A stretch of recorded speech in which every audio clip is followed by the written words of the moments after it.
Hi, my name is Tony Doe, and I run Tony Doe Media Services. It's a radio and podcast consultant firm. And today I'm going to give you a tip about being more efficient with your podcast production.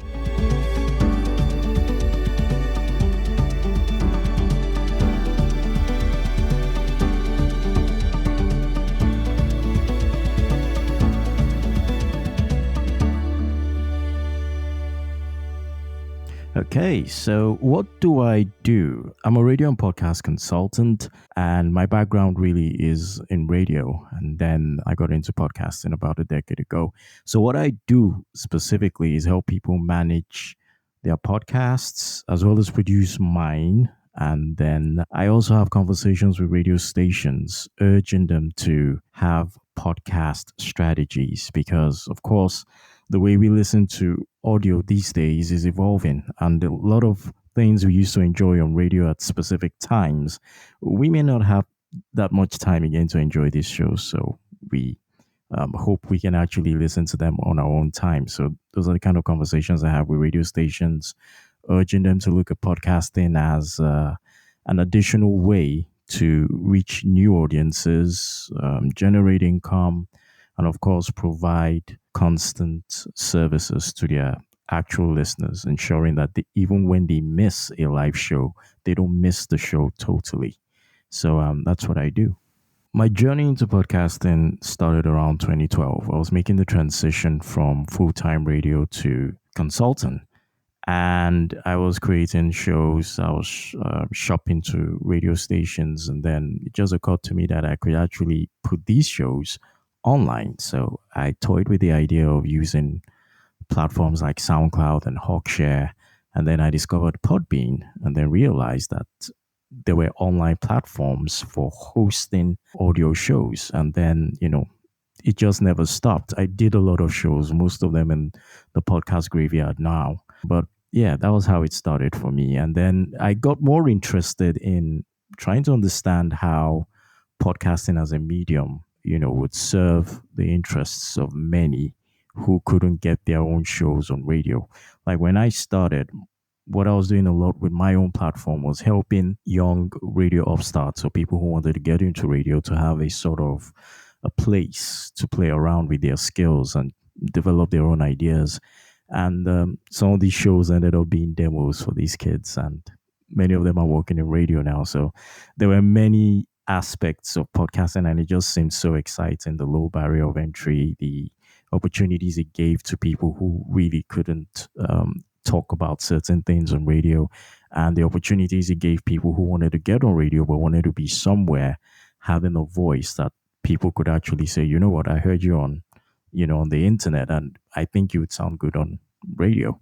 So when I started, it was a low barrier to entry. You didn't have to have gadgets like the microphone and the boom arm I have now with the headphones and all that. It was just your phone. And then, of course, when Anchor came on the scene, it blew me away. So when I walk into a classroom and I tell people that, to get started, all you need is your phone and the audio app on your phone to get started, people were like, oh, really? And I'm like, yes. And then you pick up your skills along the way. So it's, for me, the low barrier of entry, the fact that it gives people an opportunity to say things that need to be said. If you have a story, if you have a fantastic story, podcasting is the absolute best medium for you to convey that story.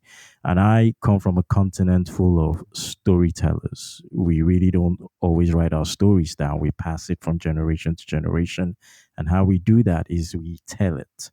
You tell your son goes on to tell your grandson, and then the stories continue. Now with podcasting, it makes it, it just brings all that back again. And then we've turned this whole griot tradition into something that's digital as well. And now we have digital griots all over the place. So it's a fantastic medium that allows people who have genuine stories that need to be heard to tell their stories. Because I do a lot of my own productions myself, and I do know that a lot of independent podcast producers do the same thing as well. We probably want to be more efficient and organized with what we do. So it's about being a bit more efficient with our podcast production flow. So for me, the big tip is to create clear folders for each episode you're working on. Inside those folders, you'd want to organize your raw recordings. You want to organize your edited files, your scripts, graphics, all separately. So I'm talking about creating folders even within the episode folder. And then keeping these file names consistent for easy identification. And of course, maximize the advantages of cloud storage. I use Google Drive. Some people use Dropbox, and that makes it accessible for backup purposes as well. So that even if you're not in the studio, if you're somewhere else and then you need to access these files, you could probably do that conveniently. And tagging the files with episode details for quick searches. I use MP3 tag to tag my episodes. I maintain a production calendar using Google Calendar. In fact, the entire Google Workspace works for me. Designing cover art. I'm not a graphic designer, so I'm really grateful for the templates that Canva has. So make use of those. If you need to write your notes, use Google Docs is within the Google Workspace itself. And then regularly back up all your podcast assets. You could use visual aids like color coding or tags to better organize what you do. And that's what Google Workspace totally helps me with. And then over time, review and remove outdated files, so you don't clutter your entire workspace. So I hope this helps. You can find me at bio.link/Tony Doe. That's bio.link/Tony Doe. And you can see all of my links in the show notes. Thanks for listening to Podcasting People.